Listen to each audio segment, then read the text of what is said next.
Hi, I'm Colin, I'm Robert. I'm Ben. and we're Houston We Have Coffee. Today we'll be doing the second step in the engineering design process, understanding the problem and context, after which we'll write a design context review, or DCR. Now we're going to answer questions in each of these four quadrants. So we have exploration of existing solutions, we have our background, we have things that govern the problem, and our business perspective. Great, so first if we look at background, obviously we have our multiple categories, but diving into domain first, from our conversation with John Glass last week, he said that currently on board the ISS they have this system for injecting water into the pouches called a PWD, or potable water dispenser. We should probably figure out more what that does. Furthermore, he said that particulate matter on the ISS is a bit of a problem and we don't want to include any of that. So we should figure out what counts as a particulate and how that might be related to our dehydrated coffee or the sugar and cream. Or when he mentioned a safety concern, he said that we couldn't be releasing particulates, so we need to look at specifically what sort of specifications. I think we'll get to that later, but what specifications go into the particulate matter regulations. Mm-hmm. We should also probably look into some of the history of how the food has been brought into space and how the current coffee system is brought up to the ISS. Or how maybe on the space shuttle or other rocket trips, or when they went to the moon, how they did coffee then, or if they had coffee. If that's relevant, or if it's changed over the years, I think that history is important so that we can see how these changes have been made. We should probably understand also the principles of microgravity, how fluids flow in microgravity might be different, and we should get an understanding of how those changes will be important. Additionally, I was doing some research and found that there are concerns about bacterial growth in different fluids. So if we're thinking about solutions that might have water, or a liquid or a gel that we send up as opposed to a solid, we need to figure out what bacterial growth concerns we have. Because John said safety and preventing bacteria on the ISS is how important. Mm-hmm. It might be worth looking into how we can prevent that down here, so we can see how that relates to how it will behave when we send it to the ISS. Maybe moving into our user now. So our user, from our conversation with John, he is our client, but our user is going to be an astronaut or astronauts on the space station. Right, and John mentioned that there's not a lot of sharing that happens between the different space agencies in terms of food, so we probably only have to worry about the American astronauts and how they like their coffee or their tea. So that probably covers all of the factors in background. Next, we're going to take a look at our second big category, exploration of existing solutions. Right, so we saw last week that the current solution is the 300 milliliter vacuum sealed pouches. They look like aluminum pouches about this big, and they usually contain separate portions of coffee, cream, and sugar. We also found that they have smaller plastic pouches about this large that they typically use for storing other small liquids used for seasoning or mixing with their food. So that might be a factor that we can look into if we're going to use smaller portions of some of our hydrolyzed or liquid or whatever gels. So we should look into that as a second option. Mm-hmm. They also have their current septum adapter that they use, and so we probably won't be able to stray far from that, but we could also look into other ways of sealing off the entire system. Yeah, that would be a good valve solution as maybe an existing solution, I suppose. We also found that a team from Costa Rica was tasked with, or tried to make an espresso machine for the International Space Station. It didn't quite work because it weighed 20 pounds or 30 pounds because it has a lot of metal to boil the water. But we should look into how they were trying to minimize some of the weight or other functions that John Glass had mentioned in our interview with him. Mm-hmm.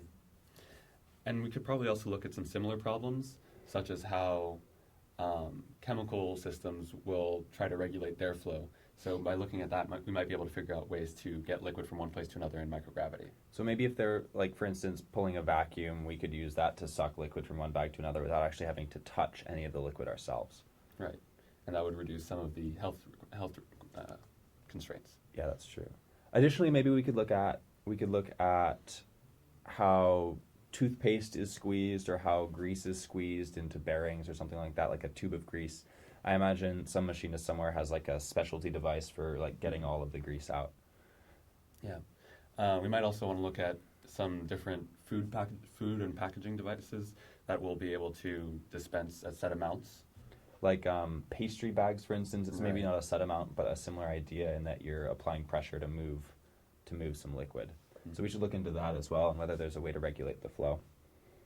I think maybe medical devices they have to regulate flow like in an IV situation, but I think that's Definitely. gravity driven. Mhm. So we should look into whether there are any like pressure driven IVs that just Mhm. use like an external application.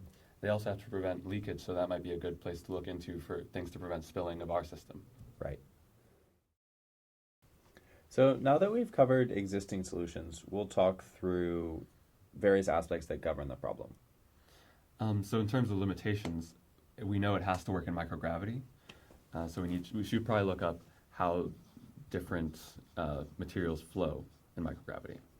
And ways in which, I don't know, like tubing or hydrodynamics would work without the aid of gravity, because I bet that's important. Mm-hmm. We also need to make sure that everything is hygienic and we don't infect any of the astronauts, so we should probably look into ways that our system can be cleaned if it Or needs like to be. food safe plastics or materials or tubing or whatever else. Or if maybe we're injecting something or withdrawing something, how we would dispose of used material. So maybe like trash protocols for the space station would be relevant here. Mm-hmm.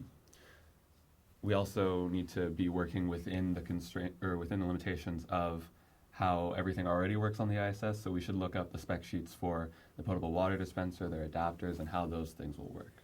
And that Costa Rican problem, that Costa Rican coffee thing, it ran into an issue that it didn't quite integrate with like the rack space or like the storage space on the ISS. So we should look up storage standards and requirements in case our device is big, or if it's small, how they like to attach small devices without having to worry about them floating around.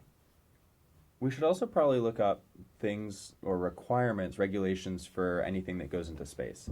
I bet we're going to have food safety issues for sure from the US government.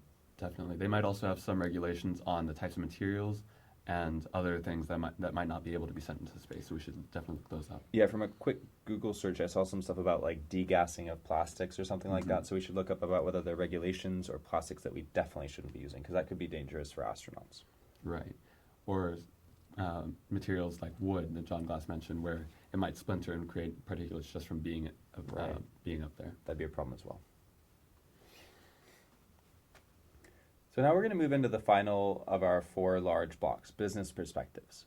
So our project probably doesn't have typical business considerations in that we're designing for NASA, which will be either delivering our device or not, probably more based on its merit than the budget considerations, given that space travel is already highly expensive.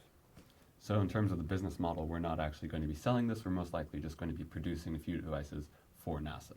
But it's important that we actually figure out how many devices we should be making, or whether we're handing off a prototype or a design for them to manufacture at scale. Yeah. And then, so we're also probably not considering the cost of the final product, including how much it takes to build a single unit or how much it takes to send it into space. Hopefully that's maybe a NASA consideration in that our device will likely be small, as it's a system of adapters, so hopefully it could be tucked inside of another payload. I guess the last consideration for us would be which manufacturing capabilities they have and we have, and to figure out kind of division of responsibility there for delivering a final product. Other than that, our business considerations are very limited. Having completed the brainstorming for the problem and context, we're now going to divide each of these research topics up amongst our team members.